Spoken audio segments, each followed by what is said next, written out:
오늘 우리에게 주신 주님 말씀은 신약성경 로마서 8장 32절입니다. 함께 봉독하도록 하겠습니다. 로마서 8장 32절. 자기 아들을 아끼지 아니하시고 우리 모든 사람을 위하여 내주시니가 어찌 그 아들과 함께 모든 것을 우리에게 주시지 아니하겠느냐. 아멘.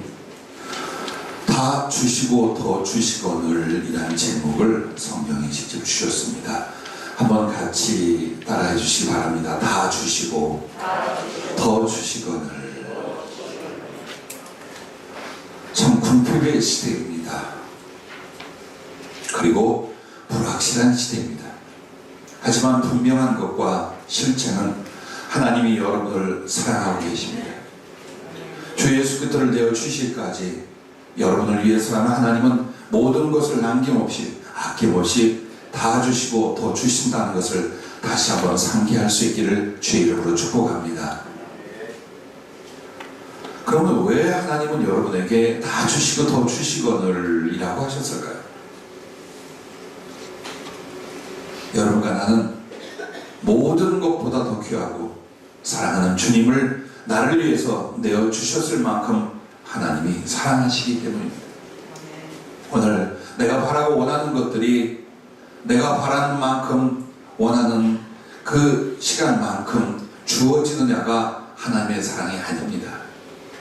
오늘 하나님께서 여러분과 나를 사랑하신 쟁표는 십자가에 내어주신 예수 그리스도의 모습입니다. 그 아들 예수님을 우리에게 주셨는데 그 아들 예수님과 함께 모든 것을 너희에게 주시지 않겠느냐? 하나님이 무엇을 아끼시겠느냐? 하나님이 너를 위해서 무엇을 참으시겠느냐? 그의 모든 영광과 소유, 그가 하실 수 있는 전능하심을 통해 여러분의 가장 좋은 것들을 주셨고 여기도 주실 줄로 믿습니다. 그러므로 십자가를 묵상하는 일, 십자가 속에서 은혜를 받는 일은 신앙생활의 가장 중요한 모습입니다. 자, 세 가지 방향과 모습 속에서 하나님이 우리에게 모든 걸 주셨고 더 주신다는 모습을 이렇게 표현하셨습니다. 그 첫째가 우리를 하나님 나라의 머리가 되게 하신 사랑과 은혜라고 하셨습니다. 따라해 주시면 고맙겠습니다. 우리를 하나님 나라의 머리가 되게 하신 사랑과 은혜. 자, 여러분과 나는 스스로도 참 무력하고 보잘것없는 존재, 유한하고 짧은 인생, 마음은 원이로 돼 몸과 여건이 따라주지 않는 이 안타까움, 이게 우리의 모습들이에요. 그리고 어느 것보다도 탁월하거나 초월된 것이 없어요. 오히려 다른 피조물들은 하나님께 직접적인 죄는 짓지 않죠. 우리는 은혜를 받고 구속의 노래를 부르면서도 하나님 앞에 여전히 죄와 악함이 스물스물 나옵니다. 자, 이런 나를 향하여 제일 먼저 주님이 하신 말씀이 너를 하나님 나라의 머리가 되게 하셨다고 하는 겁니다. 머리라고 하는 건 으뜸을 말합니다. 영광을 말합니다. 가장 좋은 것과 먼저 되는 것을 말합니다. 자, 우리가 이 머리라고 하면은요, 하늘의 머리, 이 땅의 머리는 예수님이시래요. 실제로 그분이 하나님이시여, 그분이 창조주시여, 그분이 섭리하는 분이시여, 구속자이시여, 심판의 주님이십니다.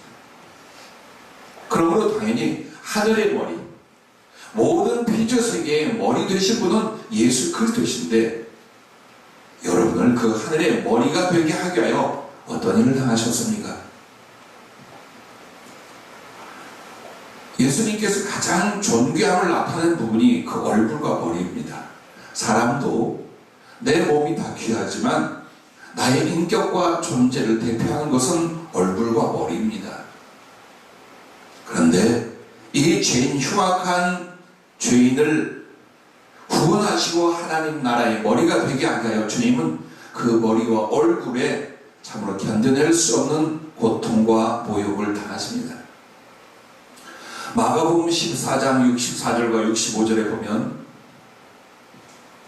예수는 붙잡아 놓고 그 신성 모독하는 말을 너희가 들었도다. 너희는 어떻게 생각하냐 하니 그들이 다 예수를 사형에 해당한 자로 정죄하고 어떤 사람은 그에게 침을 뱉으며 그의 얼굴을 가리고 주먹으로 치며 이르되 선지자 노릇을 하라 하고 하인들은 손바닥으로 치더라.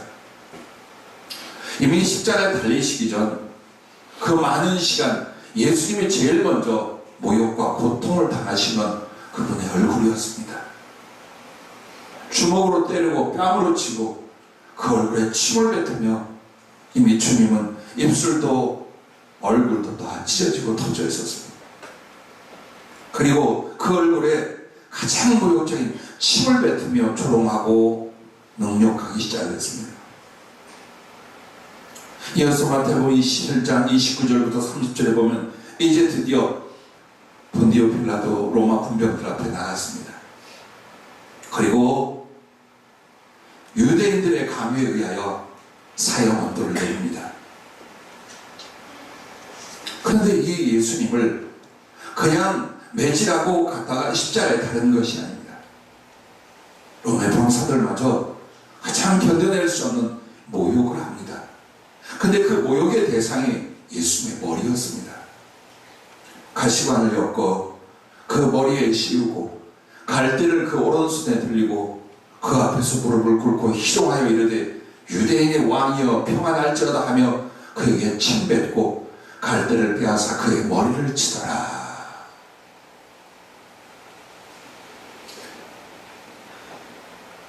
많은 성화가 잘못되어 있어요.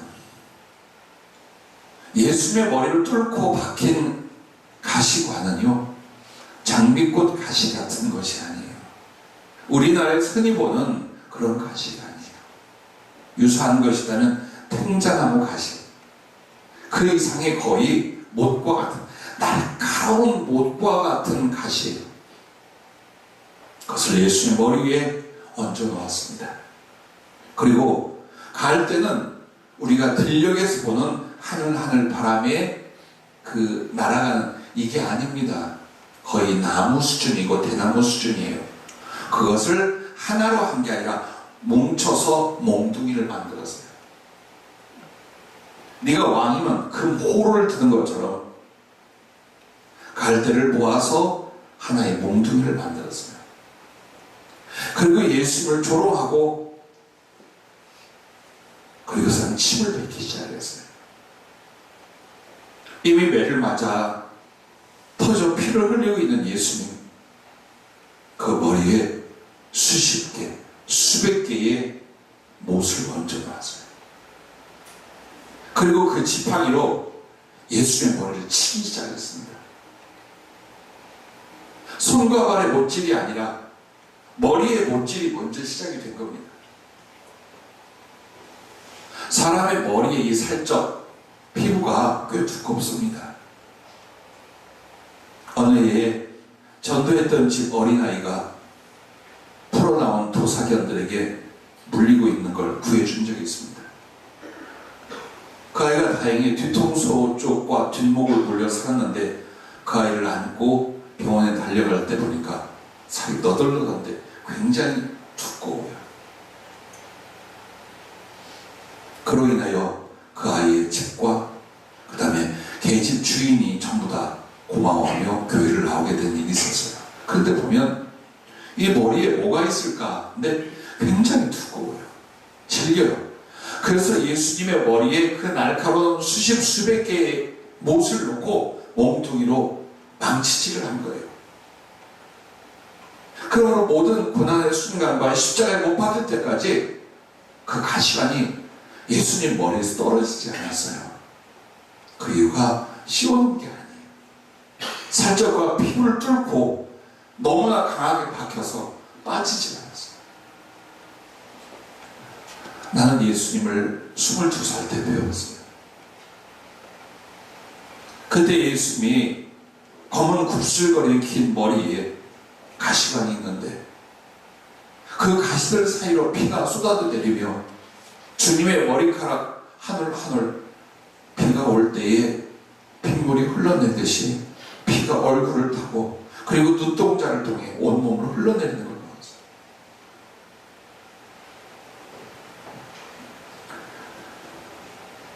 자, 이 고통과 모욕을 그의 얼굴과 머리에 당하셨어요. 왜요?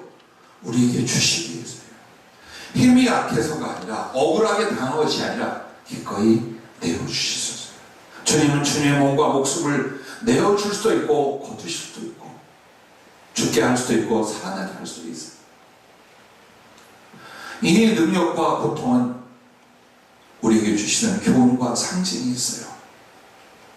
가장 밑바닥에 진흙구덩이에 던져진 천박하고 멸시받고 지옥에 던져진 우리들을 하나님의 모든 피조 세계와 영광의 세계에서 가장 존귀, 가장 높은 곳에 오르는 존재로 만든다는 게 하나님 나라의 머리가 되게 한다는 뜻이에요. 나는 여러분이 소망으로 살기를 축원합니다. 지금이 아니라 미래로 살아가기를 축복합니다. 오늘 내 모습을 볼 때는 기대할 만한 것도 없어요. 세상을 볼 때는 여러분이 영혼을 바칠 만한 것이 없어요. 그러나 십자가를 통해 하늘을 보십시오. 주님의 눈동자와 주님의 얼굴을 보십시오. 어떻게 사랑했고 그 사랑이 내게 어떤 구원으로 어떤 장래 영광으로 이루어질지 여러분은 그 미래와 소망으로 살아가기를 주의 이름으로 축복합니다. 그러면 우리가 주님의 머리, 하나님 나라의 머리가 되게 하셨다라는 구체적인 의미는요, 그 첫째가 하나님의 영광이 되게 하신다, 이걸 그렇게 말합니다. 하나님의 영광은 그분의 존재요, 그분의 창조요, 그분의 은혜 자체입니다. 그러나 많은 피조물들 앞에서 하나님의 영광이 뭐냐? 번쩍번쩍 빛나는 영화로움이 아니에요. 여러분들과 나예요. 왜? 우리의 모습은 이 땅에서부터 하늘까지 어떻게 나타나냐? 하나님이 어떤 능력과 어떤 사랑으로 이 몹쓸 자들을, 이 버려져 마땅한 자들을 구원하셨는가? 여기 있는 거. 그래서 하나님은 자기의 영광을 빛이라든가 화려함으로 말씀하지 않아요. 너희가 내 영광이다. 하나님의 그 본질과 성품을 누구를 통해 나타내냐? 구원받은 우리들에게 나타내신 겁니다. 그러므로 천사들과 모든 피조물들과 정확한 원수마귀의 세력들까지 여러분을 부러워하는 줄로 믿으시기를 바랍니다. 이사야 43장 7절에 보면 내 이름으로 불려지는 모든 자 곧 내가 내 영광을 위하여 창조한 자를 오게 하라. 그를 내가 지었고 그를 내가 만들었느니라. 그리고 4절 말씀에는 네가 내 눈에 보배롭고 존귀하며 내가 너를 사랑하였은즉 내가 네 대신 사람들을 내어주며 백성들이 네 생명을 대신하리니 라고 그 사랑의 고백을 말씀해요. 여러분을 주님의 영광을 위하여 지으셨고 주님의 사랑과 위대하신 은총이 여러분에게 입혀지고 나타나는 그분의 영광이요 그분의 보배로운 사랑의 대상이 여러분인 줄로 믿으시길 바랍니다. 이걸 하나님 나라의 머리의 위치에 여러분을 올려놓으셨다는 겁니다. 그리고 두 번째는 하나님의 아들 상속자가 되게 하시는 겁니다. 하나님은 그 천사들에게도 내 아들이라고 하지 않아요. 그리고 이 우주 전체와 영적 세계와 물질 세계 그 어느 것도 내 아들이라고 하지 않습니다. 천사는 부리는 종의 영입니다. 그럼 여러분에게 뭐라고 하느냐? 오직 한 분에게 칭했던 그 아들이라는 말 합니다. 성자 예수 그리스도를 향하여 너는 내 사랑하는 자요 내 기뻐하는 아들이라고 하신 말씀을 여러분에게 하십니다. 여러분은 누구요? 하나님의 아들입니다. 하나님의 친아들이 되셨음을 믿으시기 바랍니다. 그러므로 여러분과 나는 주의 성령으로 말미암아 인도함을 받습니다. 그 사람은 하나님의 아들입니다. 우리는 다시 무서워하는 종의 영을 받지 아니하고 양자의 영을 받았으므로 우리가 아빠 아버지라고 하나님을 부르게 됩니다. 성령이 친히 우리의 영과 더불어 우리가 하나님의 자녀인 것을 증언해 주십니다. 그러므로 여러분 하나님의 자녀면 또한 상속자, 곧 하나님의 상속자요 그리스도와 함께하는 상속자라고 로마서 8장 17절에 말씀합니다. 그래서 이 땅에서 예수 그리스도와 하늘의 모든 것을 상속받는 하나님의 맏아들, 하나님의 친아들인 여러분, 그리스도를 위하여 하늘을 위하여 고난도 함께 받아야 될 줄로 믿습니다. 할렐루야. 그리고 세 번째는 여러분을 만물의 으뜸, 만물의 머리가 되게 하셨습니다. 이미 아담과 하와를 처음에 만들었을 때도 모든 동식물과 자연을 그들이 다스리고 누리고 사랑하고 지배할 수 있도록 했어요. 하지만 죄가 세상에 들어온 뒤 인간은 모든 피조물 중에 가장 더러운 존재, 악한 존재가 되어버렸습니다. 아까도 말씀을 드렸습니다마는 바위가 하나님께 범죄하지 않아요. 짐승들이 하나님 앞에 악을 도모하지 않아요. 우주 만물 어느 것도 하나님을 거스리며 창조주를 저버리거나 무시하지 않아요. 그러나 인간은 그렇게 합니다. 이미 죄는 하나님의 자리에 자기가 들어가 그 악함과 교만으로 증거가 나타납니다. 그래서 어쩌면 여러분과 나는 만물의 찌꺼기입니다. 하지만 하나님께서 예수 그리스도를 통하여 여러분을 구원하고 성령을 통하여 하나님의 형상이 되게 하시고, 그래서 여러분이 이 땅에서는 미세하여 보이지도 않는 바이러스에 벌벌벌 떨어서 교회도 못 나오잖아요.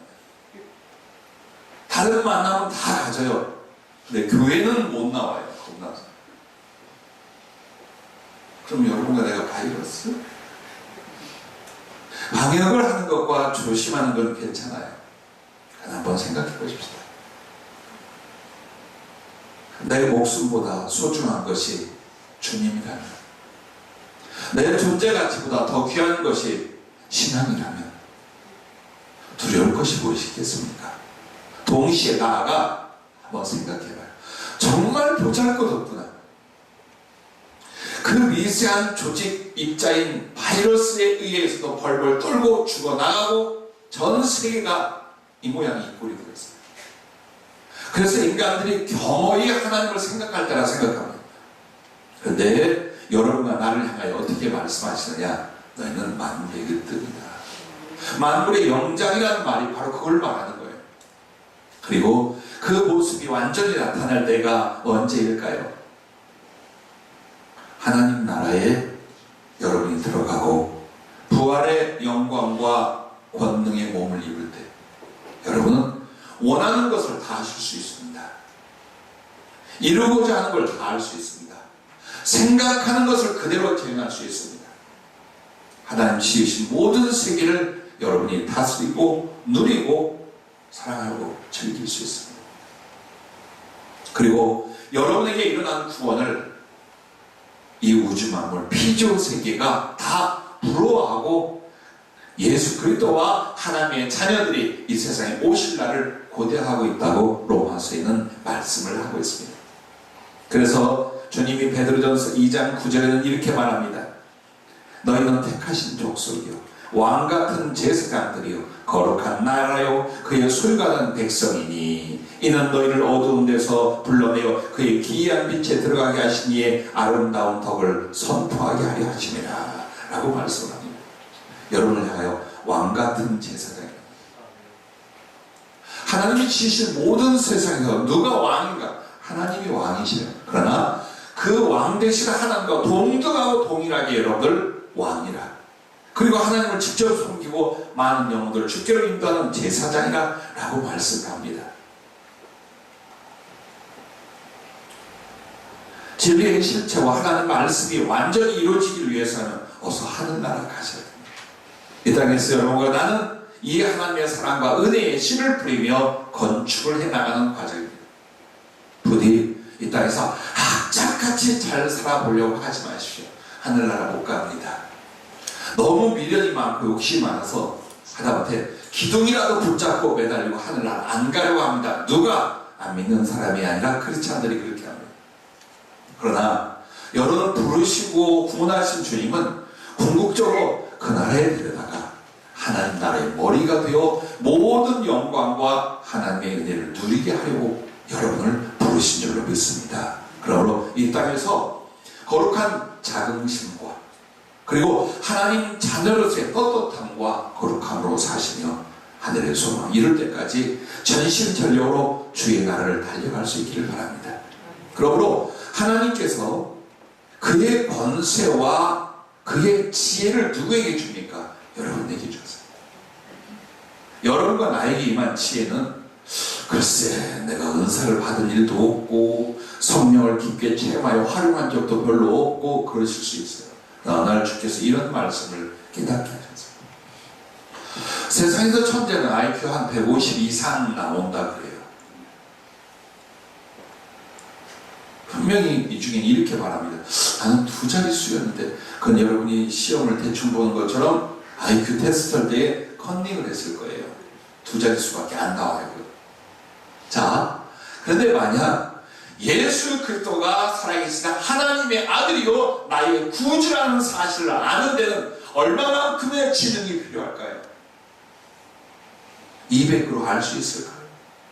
IQ 1000으로 알 수 있을까요? 모른답니다. 여러분은 알아요. 여러분은 깨달았어요. 무엇으로? 하나님 사랑의 지혜로. 그의 성령을 주어서 그분의 지혜에 거룩한 깨달음과 교통이 일어나게 만들었어요. 그리고 여러분을 가르쳐 하나님의 권세를 주셨어요. 조금만 더 사모하고 충성한다면 이 하나님의 지혜와 권세를 여러분 이 땅에서 마음껏 누리며 주의 영광을 위하여 활용하게 될 줄로 믿습니다. 할렐루야. 그래서 여러분은 하나님과 그 나라에서 그리고 그분의 피조 세계에서 머리가 되게 하셨다는 사실을 잊지 마시길 바랍니다. 자, 두 번째는 우리를 하나님의 심장이 되게 하시는 사랑과 은혜라고 표현해 주셨습니다. 이것도 따라해 주시면 고맙겠습니다. 나를 하나님의 심장이 되게 하신 사랑과 은혜. 그렇습니다. 심장이라는 건 그 중심, 그 마음, 혹은 그 사랑 등을 표현을 해요. 그래서 예수님은 하나님의 마음이시며 하나님의 기쁨이시며 하나님의 사랑이셔요. 그런 그분이 그 심장을 직접 우리에게 내어주셨습니다. 주님의 죽음은요, 매를 맞고 찢기고 고문당한 그것이 아니었습니다. 심장을 터뜨리셨습니다. 그렇게 해서 죽음으로 통하여 생명과 사랑을 우리에게 내어주셨는데, 성경은요, 예수님의 매를 맞고 채찍을 맞고 십자가 달린 이 모든 과정을 자세히 말하는데, 가만히 보면 심장을 찢어내어 주시게 하여 그의 몸을 이렇게도 장악하게 찢기고 떨어져 나게 하셨구나 라는 걸 느낄 수 있어요. 그래서 예수님이 체포당하여 고문당할 때 제일 먼저 한 것은 옷을 벗겼어요. 옷을 벗겼어요. 왜? 이제부터 그 살을 해체하는 아주 정확한 작업이 일어나게 되어 있어요. 얼마나 많이 때리고 짓밟았는지 상상할 수가 없어요. 성경에 다 기록하지 않았어요. 그런데 결정적인 건 채찍에 맞으시다. 왜 성경은 한 줄로 말할까요? 여러분 채찍을 어떻게 생각합니까?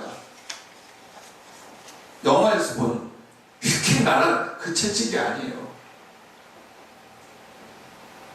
새로 만든 갈고리가 달린 12가닥의 채찍. 그걸 때리면 가서 들어 박히게 됩니다. 그리고 당기면 박힌 부위의 살들이 찢어져서 떨어져 나게 되어 있습니다. 그래서 그 채찍은 죽여버리는 사형수 외에는 쓰지 않는 채찍이었어요. 그걸로 예수님이 10대를 맞았을까요? 20대를 맞았을까요? 그냥 사람들 보라고, 그리고 주님의 길을 꺾게 하여 수도 없이 때렸어요. 십자가에 달리시던 그의 옷과 덩어리 전체, 앞가수가 옆구리, 모든 여러분의 살들이 다 찢어지고 떨어져요. 어느 날 주님이 나타나 보여주시는데 그 채찍을 받고 있었어요. 휘두를 때마다 나는 그때 고고학적 상식이 전혀 없는 청년 처음 예수 믿어요. 내 손바닥만한 살점들이 찢어서 내게로 날라오는 거예요. 그것이 퍽퍽 터질 때마다 피가 튀고 그 피비린내가 내 코에 느껴질 만큼 주님을 점점 등에서부터 시작해 옆구리까지 되나. 어떤 사형수들은요 그 채찍을 받다가 창자가 터져 흘러나오는 겁니다. 미치고 바로 책사하는 경우가 수도 없이 나옵니다. 그 유명하고 잔악한 로마 사형 집행관들이 쓴 채찍이었습니다. 그리고 십자가에 매달렸어요. 심장이 드러날 수 있었어요.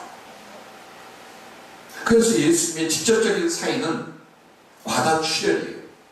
근데 과다출혈의 마지막이 뭐냐? 심장을 터뜨리십니다. 그걸 어떻게 확인할 수 있는가요? 성경에 기록하고 있습니다. 여러분과 나에게 예수님을 채찍질하고 십자가에 못 박히게 넘겨준 뒤에 예수님 십자가에 달리시잖아요. 요한복음 19장 33절부터 보면 이렇게 말합니다. 예수께서 이르시되 이미 죽으신 것을 보고 다리를 꺾지 아니하고 그중 한 분이 창으로 옆구리를 찌르니 곧 피와 물이 나오더라. 옆구리는 왜 찔렀나요? 이 자가 살아있는지 죽어있는지 기절해 있다면 확인사살, 마저 죽여버리기 위해서 심장을 향해 창을 찌릅니다. 그때에 물과 피가 터져 나온 것을 목격자들이 말하는 거예요. 그것을 의학적으로는 물과 피가 응혈과 수액이 나눠진 상태로 쏟아져 나온 것은 심장이 어마어마한 고통 가운데 터질 때만 일어납니다. 심장 근육은 아주 강해서 잘 터지지 않습니다. 멈추긴 해도. 그러나 사람이 아주 극한 이상 상황이 왔을 때 심장이 터지는 경우가 있대요. 그때는 심장 안에 고여있던 피가 수액과 응혈로 나눠져 분리되어 버린답니다. 그래서 붉은 것은 피로 보이고 수액은 물로 보이는 거예요. 그래서 예수 그리스도는 그들의 죽임을 당하니까 스스로 나를 위하여 자기의 생명을 내어주시는데 무엇으로? 사지에서 그의 머리와 몸 전체에서 살이 다 찢겨나갔으므로 뭘 줄 수 있었어요? 피를 다 쏟아줄 수 있었어요. 한 방울이라도 더 그 피를 우리에게 쏟아내셔 씻기고 사랑하시고 생명 주시고자 했어요. 그런데 어디가 피가 남아있습니까? 심장에 고여있는 피는 남아있는 거예요. 그러므로 마지막 그 심장을 찢어 생명을 주시면서 심장에 고여있던 피 한 방울까지 터뜨려서 쏟아내어 주셨습니다. 2000년 전 골고다 언덕에 예수님의 그 십자가의 피는 땅에 흘린 게 아니라 여러분의 가슴에, 여러분의 영혼에 쏟아져 있는 줄로 믿으시길 바랍니다. 그리고 여러분과 나를 주님의 심장이 되게 하셨다라고 표현해요. 그러면 하나님이 그 사람 나를 주님의 심장이 되게 하셨다는 뜻이 뭡니까? 첫째, 하나님의 사랑을 우리 마음에 부어주시는 거예요. 그 심장은 마음을 의미해요. 하나님의 마음. 그리고 우리들의 가슴에 그 하나님의 사랑을 부어주셔요. 그래서 여러분이 잘 아는 로마서 5장 5절은 소망이 우리를 부끄럽게 하지 아니함은 우리에게 주신 성령으로 말미암아 하나님의 사랑이 우리 마음에 부은 것입니다. 하나님의 사랑이 어떻게 내게 체험되었을까요? 그 하나님의 사랑하심을 나는 어떻게 느낄 수 있을까요?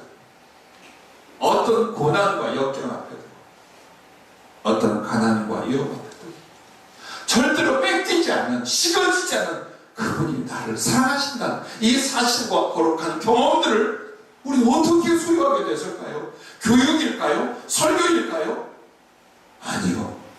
하나님의 성령으로 말미암아 하나님의 사랑이 부어지다. 향유가 부어지듯, 크나큰 비가 부어지듯, 폭포수 밑에서 그 부어지듯 하나님의 사랑이 성령으로 여러분의 마음에 부어졌음을 믿습니다. 할렐루야. 그러므로 이 사랑의 체험이 없는 사람들은 왜 저렇게 미친데? 여러분, 용인, 안성, 천안 여기 연결성이 있어요. 뭐가 있느냐? 서울 말씨가 점점 충청도 말씨로 바뀌어가더라고요. 아, 왜 그런데? 그렇게 하지 말라고 그랬잖아요. 요즘 주변에서 들어요. 여러분과 내가 저렇게 예수를 믿느냐? 보지 못한 하늘나라를 저렇게 사느냐? 더 심지어는 더 큰 희생도 하는 거예요. 예수 믿는 사람들이. 그 왜 그러느냐? 나는 알아요. 나는 받았어요. 내 가슴에 부어주신 그 하나님의 사랑의 구체적이고 분명한 사랑들을 경험했고 경험하고 살아가는 거예요. 어떻게 그 사랑에 미치지 않겠어요? 어떻게 그 사랑에 내가 사랑하지 않겠어요? 하나님은 당신의 사랑이 하늘에 있게 하지 아니하시고 당신 심장 안에 있던 것을 어디로 한 거예요? 내 가슴으로 옮겨주게 하여 심장을 찢으신 줄로 믿으시길 바랍니다. 자, 마지막까지 여러분의 가장 큰 은혜와 능력은 뭔 줄 아십니까? 돈 아닙니다. 체력 아닙니다. 인맥 아닙니다. 세상의 도움 아닙니다. 그리스도가 나를 사랑한다는 사실을 경험해가는 이 은혜입니다. 죽여도 죽지 않아요. 밟아도 밟히지 않아요. 치매가 잊혀지지 않을 거예요. 그게 바로 내 안에 일어나는 거룩한 생명수, 거룩한 하나님의 불, 십자가를 통한 하나님의 그 사랑이 성령을 통하여 계속 여러분 속에 일어나게 될 줄로 믿습니다. 자, 두 번째는 그리스도의 마음을 갖게 하신 거예요. 그게 그리스도의 심장이 되게 하셨다라고 우리가 상징적으로 말씀 듣는 것입니다. 자, 고린도전서 2장 16절에 보면 누가 주의 마음을 알아서 주를 가르치겠느냐, 그러나 우리가 그리스도의 마음을 가졌느니라 라고 말합니다. 예수님의 마음을 가지게 하셨다. 그럼 내가 예수님처럼 됐다는 걸까요? 그럴 수도 좀 있어요. 성품이나 인격성이나 속성이. 그런데 가장 중요한 그리스도의 마음이란 뭡니까? 그리스도와 친밀한 사랑의 교제가 일어나 그리스도의 마음과 성품이 내게 전이 되고 내 안에서 자라나게 하시는 거예요. 나 예수님 마음 알아. 나 예수님의 생각을 알아. 나 예수님의 그 기쁨을 알아. 그리고 나 때문에 외로워하고 슬퍼하는 것도 내가 알아.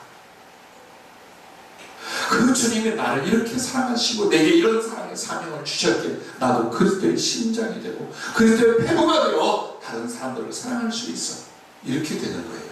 이게 바로 예수님의 마음이 돼요. 세상 누구에게 그런 일이 일어날까요?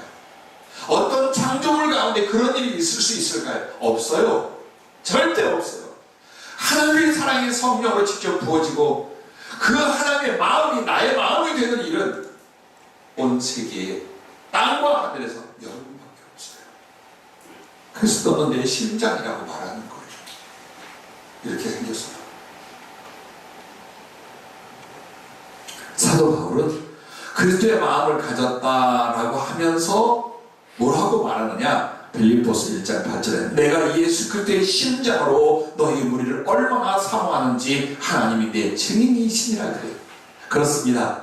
하나님의 사랑이 내 마음에 부어지고 하나님의 감정, 예수 그리스도의 마음과 의지와 생각 등등이 전부 내게 흡수가 돼요. 왜? 그분이 내 안에 와 계시기 때문에. 마음과 영과 영이 서로 연락되고 있기 때문이에요. 그러면 사람을 대하여 세상을 대해 어떤 가슴이 될까요? 그리스도의 심장이란 사랑이 돼요. 누구도 사랑할 수 있어요. 누구도 긍휼히 여겨 주님의 마음, 주님의 그 거룩한 사랑의 열정을 가지고 사람을 살릴 수 있는 성품과 삶의 가치관을 갖게 만드는 거예요. 여러분 보세요. 여러분과 내가 예수님의 마음을 가졌다라고 말하면서 이기적이고 자기밖에 모르는 사람이라면 거짓말하는 거예요. 나의 나됨의 은혜는요, 여러분이 어느 날 자기의 변화되는 모습을 경험하게 되는 거예요. 생각이 바뀌었어요. 가치관이 바뀌었어요. 목적이 바뀌었어요. 그리고 그 주님의 가슴이 내게 임하자 사람들을 볼 때 기뻐할 수 있고 불쌍히 여길 수 있고 그들을 위하여 나를 내어줄 수가 있고 그들도 예수님의 생명과 사랑을 얻을 수 있다면 나는 나의 인생을 그 희생하고 던질 수 있는 이 거룩한 사랑이 나를 붙잡기 시작하는 거예요. 그러십니까? 더 그렇게 되기를 주의 이름으로 축복합니다. 자, 그래서 연결되는 세 번째는 그때 사랑에 붙잡혀 살게 되는 거예요. 이렇게 만드시는 거예요. 고린도후서 5장 14절부터 보면 그리스도의 사랑이 우리를 강권하시는도다. 우리가 생각하건대 한 사람이 모든 사람을 대신하여 죽었은즉 모든 사람이 죽은 것이라. 그가 모든 사람을 대신하여 죽으심은 살아있는 자들로 하여금 다시는 그들 자신을 위하여 살지 않고 오직 그들을 대신하여 죽었다가 다시 살아나신 이를 위하여 살게 하려 합니다. 그리스도의 사랑에 매여 그리스도의 사랑에 강권하시다. 저는 이 강권이라는 단어를 사도 바울 참 지혜롭고 영특하고 그 다음에 언어와 문학에 뛰어나다 그 생각. 그리스도의 사랑의 강권. 이게 뭘까요? 쉽게 한글로 말하면 예수님의 사랑이 얼마나 나를 강하게 붙들었는지라는 거예요. 다른 생각과 다른 것은 마음 먹고 살아갈 수 없게 만든 거예요. 너무나 강한 그리스도의 사랑이 나를 사로잡음으로 말미암아 내가 그분을 위해 살고 그분을 위해 죽을 수가 있게 되었다라고 말하는 거예요. 만약 설교를 들어서 아직 난 좀 위협한 것 같아. 예, 그쪽으로 가고 계신 거예요. 더 나은 삶의 환경으로 여러분을 이끌어 가시는 게 아니라 더 깊은 그리스도의 사랑을 경험하고 누리고 이루게 하는 그리스도의 사랑에 강건하신 그 상태로 여러분의 인생을 이끌어 가신다는 걸 잊지 마시기 바랍니다. 바꾸지 마세요. 자꾸 바꾸려고 하는 거예요. 세상에서 잘 되는 거예요. 세상에 아니라고 주님은 말씀하는 거예요. 그거 아니야. 그것 때문에 너 인생 망쳤잖아. 그것 때문에 너 내 사랑을 받고 다 나아먹었잖아. 그리고 네가 얼마나 고통받고 어려워. 주님이 주시고자 하는 거예요. 예수의 사랑을 맛보아하나요? 예수의 사랑이 마음에 부어져요. 그리스도의 마음에 접근해요. 그러더니 그 그리스도의 사랑이 너무나 강력하게 나를 끌어안고 붙잡아서 이 사랑을 헤어나올 수 없어. 그것 때문에 살고 그것 때문에 죽을 수 있는 사람이 되는 거예요. 이 사람이 진짜 예수님의 심장이 아니겠습니까? 그리고 여러분 지금 잠잠한 것 같지만 어느 날 그리스도를 위하여 그 사랑 때문에 생명도 바칠 가슴이 이미 있는 줄로 믿습니다. 그래서 지금도 주님이 여러분을 가장 사랑하지만 하늘에 들어가서 지낼 때 여러분 위치가 뭐예요? 하나님 나라에 머리면서 예수님의 심장, 나를 위해 찢기신 그 심장, 나를 위해 피 한 방울 마지막 다 쏟게 하여 갈라내신 그 심장, 그 찢어진 자리를 대신하는 게 누구입니까? 여러분입니다. 아담의 갈빗대를 뽑아서 하와를 만들어서 아담은 영원히 그 빈 자리가 하와로 채우려는 외로움 속에서 예수 그리스도는 심장을 찢어내었어요. 영혼의 중심. 그리고 그분의 사랑의 전체인 심장을 찢어내어 이제 그 심장의 자리에 여러분을 심었어요. 그래서 당신의 모든 소망과 상황과 사랑은 여러분이에요. 믿으시기 바랍니다. 느끼시기 바랍니다. 그 사랑을 찬송할 수 있길 바랍니다. 얼마나 좋을까요? 얼마나 힘이 있을까요? 얼마나 행복할까요? 그리스도의 마음이 내 마음이 되고 그리스도의 사랑이 불꽃수같이 부어지고 그러므로 그 사랑이 나를 묶어 이 세상의 유혹도 시험도 그리고 아픔도 넉넉히 뛰어넘는 사랑의 날개를 가진 하나님의 자녀들. 할렐루야. 이것이 약속이요, 이것을 이루어가는 과정이요, 이렇게 만들려고 그리스도의 심장이 되게 하시는 사실 잊지 마시기 바랍니다. 자, 마지막 세 번째는 따라해 주시기 바랍니다. 우리를 하나님의 손과 발이 되게 하신 사랑과 은혜. 혹시 기억나면 여러분 한번 해보실래요? 시작!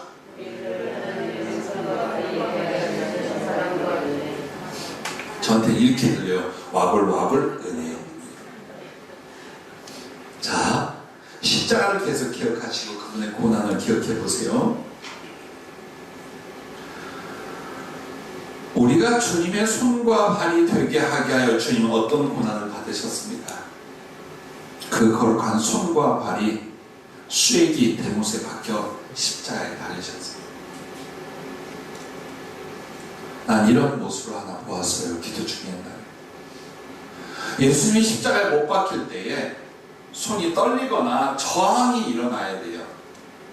여기를 묶고 손 중앙을, 못이 아니에요. 표현이 못이지.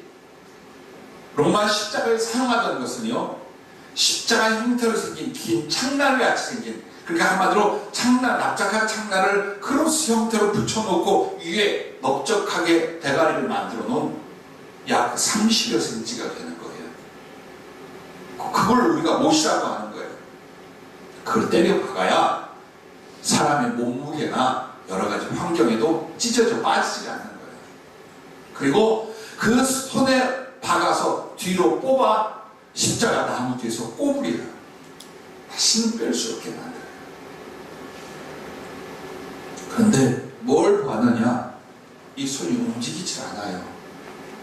망치질을 하고 있는데 예수님의 손이 아프거나 저항을 해야 분명히 움직일 때는 전혀 움직이지 않아요. 주님이 일러주셔요. 주님이 체포되어 로마 병사들에게 고문을 받을 때 제일 먼저 한 게 뭐냐?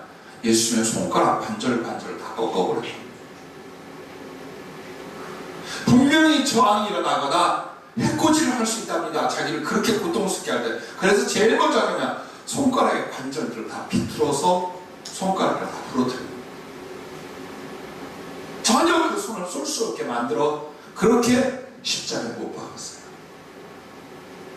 또한 예수님의 발은 십자가에 못 박기 전 비아 돌로로사 그 고난의 길을 걸어가실 때에 십자가를 여러분 주님이 끝내 못 지신 장면 기억나지?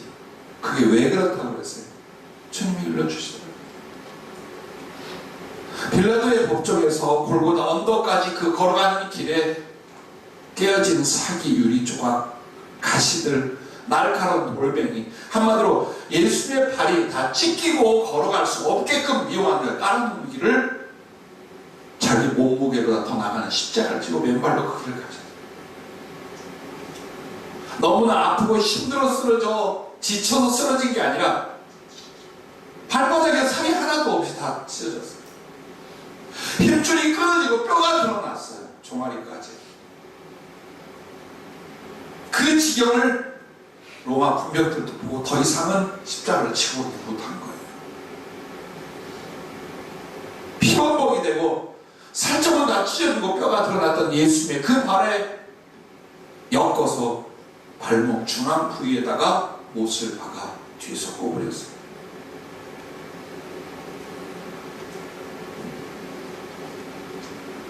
기도할 때, 생각할 때, 아니면 꿈에라도 나는 예수님의 영광보다 예수님의 고난을 여러분이 목도할 수 있기를 바라요. 그 처참하고 흉악한 고문과 고통들, 그리고 그것을 초연하게 묵묵히 감당하며 나만을 바라고 기억하고 사랑했던 예수님의 그 고난의 장면들이 죽는 그날까지 여러분 가슴에 있기를 주의 이름으로 축복합니다. 자, 손과 발이라는 건 행위, 능력, 복음전환, 이걸 상징해요. 그래서 그리스도는 우리의 손과 발, 우리의 손은 피를 흘리고 악을 행합니다. 우리의 발은 그 죄짓는 자를 사모하여 뛰어다니고 쫓아다니면서 미치도록 쫓아다닙니다. 그게 우리의 손과 발이에요. 그런데 이런 죄인의 손과 발, 직접적인 행위의 근본 동작인 손과 발을 뭘로? 하나님의 예수님의 손과 발로 만드는 게 이게 주님의 사랑과 은혜라는 거예요. 그러면 이 구체적인 건 무엇을 말하느냐? 하나님의 사랑을 베풀고 행하게 하셨다는 거예요. 여러분에게 주신 모든 달란트는 하나의 목적과 이유를 가지고 있어요. 사랑하라고 주십니다. 하나님 내게 주신 달란트는 뭐가 있을까? 나는 은사를 받은 게 없고 나는 떼돈을 번 일도 없고 로또가 된 적도 없어. 그러니까 나는 하나님께 받은 달란트가 없는 찌질게 가난한 처지야. 아니요. 여러분에게 첫 번째 달란트는 구원받은 영혼이며 여러분의 심령입니다. 그리고 여러분의 몸입니다. 그리고 여러분의 삶의 모든 환경과 여건과 재능입니다. 이게 전부 다 하나님이 주신 재능, 하나님이 주신 달란트예요. 그런데 왜 그걸 주셨느냐? 사랑하라고 주셨어요. 여러분의 행복은, 여러분의 누림은 나를 위하여 먹고 쓰고 얻음으로 말미암아 이루어지는 게 아니에요. 이미 여러분의 영혼과 존재는 구성이 바뀌었어요. 속성이 달라졌어요. 예전엔 나를 위한 이기심이 나를 행복하고 기쁘게 만드는 걸 그렇게 여기고 살았지만 이제는 아니라는 걸 알아요. 그리스도와 같이 나도 예수님을 위하여 다른 사람들을 사랑하게 되는 거예요. 그래서 여러분은 제일 비참한 거냐? 생기를 위하여, 더 나은 삶을 위하여 내 몸뚱이와 내 모든 걸 쓰고 악착같이 견뎌내는 거예요. 이게 가장 비참한 거예요. 왜?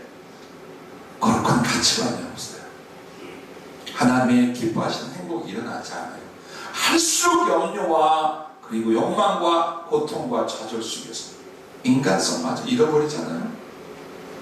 똑같이 살아도 그렇게 살지 말라라는 거예요. 무엇을 위하여?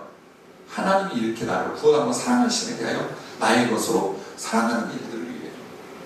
그래서 하나님이 그 손으로 우리를 창조하시고 하나님이 그 손으로 우리에게 내어주신 같이 우리도 다른 사람들에게 내게 주신 이 사랑과 그 사랑을 이룰 수 있는 달란트를 나눠주는 거예요. 이게 하나님의 손이에요. 이제 그 하나님의 손은 하늘에서 무엇이든지 만들고 무엇이든지 이루고 무엇이든지 해야 할 능력이 되는 거예요. 하나님의 전지전능하심이 여러분에게 전이 되고 여러분의 허락되게 되는 거예요. 근데 이 땅에서는 전지전능함으로 마음대로 오물락조물락하는 손이 아니라 하나님이 우리에게 주신 그 사랑을 퍼주고 나눠주게 하셔서 예수님의 손이 되요. 여러분이 이 거룩한 사랑을 완수하고 하늘나라 올라올 때까지 그리스도는 여전히 그 손이 십자가에 못 박혀 있다는 것을 잊지 마시고, 그래서 나는 내 손이 아니라 예수님의 손으로 살아야 된다. 만약 인간성과 죄성을 가진 내 손으로 나를 위하여 산다면 비참할 거다, 실패할 거다. 그래서 이 고통이 지금도 벗어지지 않는다라는 이유를 여러분 부정하지 마시기 바랍니다. 요한일서 4장 11절 말씀을 보면 사랑하는 자들아 하나님이 이같이 를 사랑하셨은즉 우리도 서로 사랑하는 것이 마땅하도다. 어느 때나 하나님을 본 사람이 없을 때 만일 우리가 서로 사랑하면 하나님이 우리 안에 거하시고 그의 사랑이 우리 안에 온전히 이루어지는 것. 자, 하나님이 내 안에 계시고 그 사랑이 내 안에 온전히 이루어지는 것 딱 하나를 통해서요. 받은 바 사랑을 나눈 것. 받은 이 사랑을 전함으로 말미암아 하나님이 내 안에 계시고 나를 향한 사랑과 그분과의 연합이 온전히 성취되는 거예요. 그러나 사랑을 위해 살지 않는 사람 안에는 그리스도를 느낄 수 없고 하나님의 임재가 일어날 수 없어요. 흉악한 자들에게만 하나님이 없는 게 아니에요. 예수님을 안다 믿는다고 하는데 삶의 목적도 방법도 베풀고 나누고 위로하고 사랑하고 이쪽이 아니야. 그렇다면 그 안에는 주님이 계셔도 못 느낄 것이요 주님의 임재도 일어나지 않는다라고 지금 말하고 있는 거예요. 하지만 비록 연약하거나 병들었거나 가난하가 외롭고 힘들다 할지라도 만약 여러분이 내게 주어진 이 받은 바 사랑의 달란트를 남에게 나누고 예수님의 이름으로 퍼주고 있다면 분명히 하나님이 내 안에 살아계시고 나를 사랑하시는 것을 여러분 느끼고 경험하고 그 안에 살 수 있다는 걸 이 본문이 말씀해 주시는 것임을 잊지 마시길 바랍니다. 동시에 여러분은 주님의 손과 발이 되게 있다는 건 복음을 전파하게 하시는 것입니다. 예수님의 발을 여러 차례 보았어요. 십자가에 달린 그 발을. 어느 날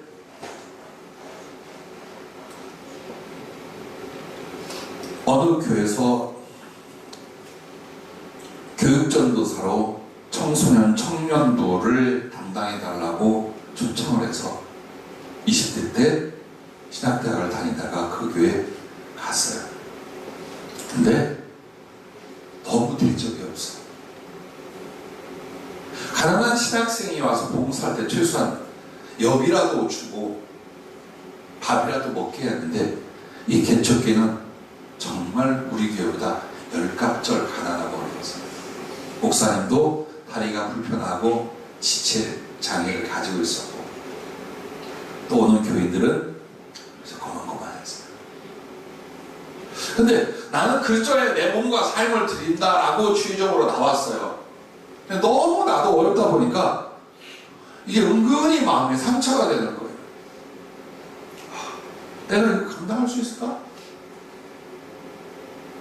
그것도 내가 거처하는 곳에서 버스를 몇 번을 타고 한 2시간쯤을 가는 거예요. 버스표가 없어서 엎드려 기도하고 매달려야만 하는 때가 많았어요. 밥을 안 먹은 게 한두 번이 아니었어요. 근데 하필이면 또 봉사하는 거 제일 많이 일을 하는데 아무것도 도움을 받을 수가 없어요. 갈등이 왔어요. 주여, 다른 교회 알아보고 근처 교회, 집 근처에 가서 해야겠습니다 하고 지하실에 엎드려서 그때 담당했던 청년과 학생들을 연합 수련회에 데리고 가달라 해서 가긴 가는데, 심령이 복잡한 채로 이 청년 학생들 은혜 받고 나는 그 성전 지하에 가서 주여 어찌할꼬 이거 어떻게 해서 주님이 입장되고 주님이 쳤습니까? 이러고 있었어요. 그때 갑자기 예수님의 발이 내 앞에 턱 서는 거예요. 맨발이었어요. 여전히 피를 쏟고 피가 엉겨붙은, 그리고 발목 부분에 이만큼 구멍이 난, 정말 볼 수 없는. 그리고 끝났어요. 집에 돌아오면서 버스에서 묵상을 했어요. 주님, 그 발을 왜 보여주셨어요? 마음속에 성령의 음성이 내게 다가가게 하여 너를 구원하여 이 복음을 전하게 하여 나는 십자가에 이 발을 못 박았다. 그러니 복음을 위해 네가 내 발이 되줄 수 없겠느냐. 집에 와서 그림으로 다 그리고 얼마나 울었지. 주님의 무섭죠. 죽었던 나를 살렸고 지옥에 던져있던 나를 건져내셔서 이 한 몸 주님과 복음을 바친다고 하고, 차비가 없어서 배가 고파서 나 이거 못하겠습니다. 잘못 왔습니다. 좀 나은 대로 보내주십시오. 이렇게 했던 내가 얼마나 부끄럽고 마음이 아픈지 그 뒤로 그딴 소리 안 하고 살겠습니다. 여러분과 나를 향하여 어떤 말씀을 하신 줄 압니까? 로마서 10장 13절부터 보면 누구든지 주의 이름을 부른 자는 구원을 받으리라. 그런즉 그들이 믿지 아니하는 일을 어찌 부르리요? 듣지도 못한 일을 어찌 믿으리요? 전파하는 자가 없이 어찌 들으리요? 보내심을 받지 아니하였으면 어찌 전파하리요? 기록된 바 아름답도다 좋은 소식을 전한 자들의 발이여 함과 같으리라. 그렇습니다. 왜 아름다울까요? 왜 사랑스러울까요? 발이 왜 영광스러울까요? 주님이 생명과 존재를 다 바쳐 우리에게 준 이 복음을 전한 자들의 발, 즉 그리스도의 발이 되기 때문에. 항상 힘들거든 이렇게 생각. 나를 구원하시고 내게 오게 하여 주님이 십자가에 달리셔도 그 발이 못 벗겼고, 지금도 내 죄를 십자가에 피를 쏟아내면 내게 양식을 주시게 하여 그 살을 찢어내고 계신다. 그러므로 뛰어다니건 내가 해야 된다. 내가 주님의 손, 내가 주님의 발이 되어서 영혼을 구원하고 복음을 전하고 이 일을 내가 감당하고 주님 앞에 가야 됩니다. 되뇌이십시오. 영혼에다가 거부하거나 변명할 수 없도록 여러분 스스로 날마다 세우는 거예요. 주님의 십자가를. 왜 편하고 싶지 않겠어요? 왜 이 땅이 더 잘 먹고 편안하고 소위 말하는 행복과 누림을 왜 원하지 않겠어요? 그런데 그렇게 해서는 살아날 수가 없어요. 그렇게 해서 그리스도의 손과 발이 될 수가 없어요. 그러므로 내가 저항하지 못하도록 예수님이 십자가에 붙잡히는 거예요. 그 사랑의 강건함에 붙잡히게. 누가? 주님의 은혜와 나는 나의 의지. 계속 내 가슴에 세우는 거예요. 힘들 때마다 주님의 발을 기억하는 거예요. 그래, 나를 살리게 하여 내게 복음을 주시게 하여 주님은 저 발로, 그리고 십자가에 달렸어요. 내가 일어나야지. 내가 나가야지. 하늘나라의 모든 것을 누리는 것은 손이기도 하지만 발이에요. 하늘나라가 얼마큼 넓으냐? 무한대입니다. 천국에 영원을 살아도 하늘나라 전체를 다 보고 누리지 못합니다. 그런데 그 하늘나라 영광과 하나님 주신 모든 것들을 어떻게 다니면서 여러분이 누리게 돼 있어요. 복음을 전하기 위해 돌아다녔던 그 발이 하늘의 영광을 누리는 발이 되게 하신다는 사실도 잊지 마시기 바랍니다. 세 번째는 하나님의 권능을 나타내게 하십니다. 손과 발이 된다는 거예요. 손은 하나님의 능력을, 발은 하나님의 심판을 상징하기도 해요. 그래서 여러분이 정말 예수님의 사랑을 실천하고 복음을 전하는 손과 발이 되면 뭐가 옵니까? 하나님의 권능이, 그분의 권세의 위임이 여러분에게 일어나게 하는 거예요. 근데 그거 안 하면 건물도 없어. 자, 내가 하나님 앞에 부름받고 선택받은 그분의 손이요, 그분의 발인데 세상을 위한 손이 되고 세상을 향한 발이 되었어요. 어떻게 하나님의 권능이 나타나겠어요? 그죠? 하나님의 권능이 나타날 수 없어요. 그러나 사랑과 복음을 위하여 여러분의 손과 발을 바친다면 이 무력한 인간의 존재에 하나님의 권능이 나타날 줄로 믿습니다. 그러므로 귀신을 쫓아내고 병을 고치며 성령 임하고 사람들의 영혼을 변화시키고 하나님 앞에 기도하는 바가 달성이 되고 하나님이 주신 말씀이 그대로 성취되는 하나님이 일하시고 역사하심이 한 개인 인간을 통해 일어나게 하시는 것, 이걸 하나님 주신 권능이라고 하는 것입니다. 예수님의 사랑을 전하고 이 복음을 전할 때 반드시 하나님이 함께 일하고 역사하심이 나타나요. 생각하면 기가 막힌 거예요. 내가 뭐 좀 성령의 은사나 능력까지 이 정도가 아니에요. 내가 기도했더니 얼마큼 응답받아. 그게 아니에요. 하나님이 움직이셨다. 하나님이 내 말대로 일을 하셨다. 하나님이 내게 주신 약속대로 그런 창조의 역사를 일으키셨다. 나 같은 것을 통해 하셨다. 여러분, 설레이지 않습니까? 이보다 더 큰 감동과 은혜가 어디 있겠습니까? 여러분은 상당히 누려왔어요, 그걸. 다만 이게 얼마나 위대하고 영광스러운 하나님의 은혜인가를 그냥 모르고 가는 거예요. 그러나 다시 한번 기억하십시오. 내 기도를, 내 말을, 내 요구를 하나님 밑으로 하나님이 움직이시고 역사하시는 거예요. 그리고 나에게 주신 약속을 나 같은 걸 위하여 당신이 이게 뭐가 되는데 이루시는 거예요. 산이 들리어 바다에 빠지라면 그대로 될 것이요. 죽은 자를 살려달라면 살려줄 것이요.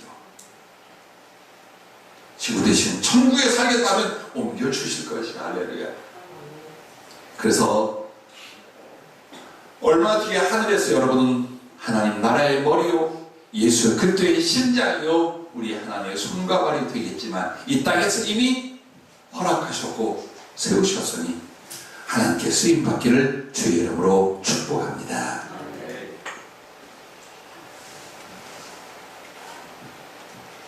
가슴 아프면서 참 은혜스러운 말씀이 있어요. 그게 뭐냐면 사무엘하 12장 7절 8절에 나단 선지자가 범죄한 다윗을 찾아가게 되죠. 그때 앞뒤는 다 생각 안 해도 좋아요. 뭐라고 말씀을 전해주냐면 나단이 다윗에게 이르되 당신이 그 사람이라. 이스라엘의 하나님 여호와께서 이와 같이 이르시기를 내가 너를 이스라엘 왕으로 기름 붓기 위하여 너를 사울의 손에서 구원하고 네 주인의 집을 네게 주고 네 주인의 아내들을 네 품에 두고 이스라엘과 유다 족속을 네게 맡겼느니라. 만일 그것이 부족하였을 것 같으면 내가 네게 이것저것을 더 주었으리라. 다윗에게 왕위를 주었어요. 이스라엘과 유다 전체를 주었어요. 그의 원수였던 이들까지 다 그 수하에 있고 마음대로 다스리게 했어요. 한 인간이 받을 영광과 그리고 축복이란 어마어마한 거예요. 그럼에도 범죄했어요. 그때 하나님 통탄에 하시면 기가 막힌 그분의 애정을 뭐라고 말씀을 합니까?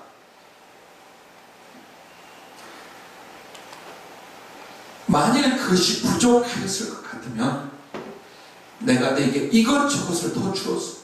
이 구원이 부족할 것 같으면 내가 너에게 더 해주었을 거야. 너의 삶이 부족할 것 같다면 내가 할 수 있는 모든 걸로 너희들에게 더 해줄 수 있다. 이게 하나님의 마음, 예수님의 가슴이에요. 우리는 너무나 소중한 것을 약속으로 그리고 실제로 받았어요. 그런데 생각을 안 해요. 기억을 안 해요. 그러므로 누리거나 더 얻어서 주의 영광으로 살지를 못하는 거예요. 이 말씀이 끝날 때에 우리 교회가 기도하고 나아갈 11월의 주제를 성령이 주셨어요. 그 말씀이 바로 여러분과 나에게 구하라 그리고 일하라, 바로 이 말씀이었어요. 그러면 이 말이 뭘까요? 기도와 주님의 일, 혹은 우리들의 주님을 위한 나의 삶의 일들이 병행이 되게 하는 거예요. 일하는 것은 충성과 사랑. 그렇다면 기도할 때 하나님을 기쁘시게 하고 하나님의 기뻐하는 걸 했음으로 말미암아 하나님은 무엇을 구하든지 이루어 주시자는 요한일서 3장 22절 말씀이 교회와 여러분의 사업과 여러분의 가정과 여러분의 비전 위에 일어나게 된다는 거예요. 기도만 하지 말고 일만 하지 말고 하나님께 간절히 기도하고 구하면서 선한 사랑과 충성을 위한 그 사업, 그 일들, 그 삶을 해봐라. 하나님이 네 기도대로, 네 마음의 꿈대로 다 이루어주고, 그리고 부족하다면 이것저것을 더해 주실 줄로 믿습니다. 여러분께 주님이 얼마나 사랑하는가를 부족한 혀로 다 전할 수는 없었습니다. 그러나 내가 깨닫고 내게 주신 말씀들을 함께 나눴습니다. 오늘 여러분은 충분히 예수님의 사랑의 고백과 그리고 예수님의 사랑의 실체를 받고 경험한 줄로 믿습니다.